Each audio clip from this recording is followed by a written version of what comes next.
how to use offline maps in Google Maps. Hey everyone, welcome back to the channel. If you are new here, don't forget to hit the subscribe button and turn on the notification bell to not miss any updates.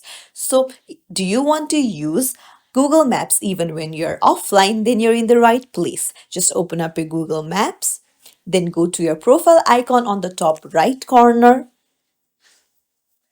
There you'll find offline maps, tap on it,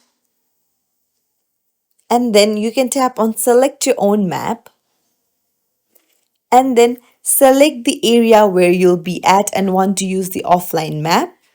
You can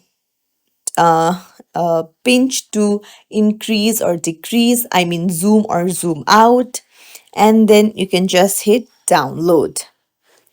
And now, the map that you have downloaded, the area, you'll even be able to view when you're offline.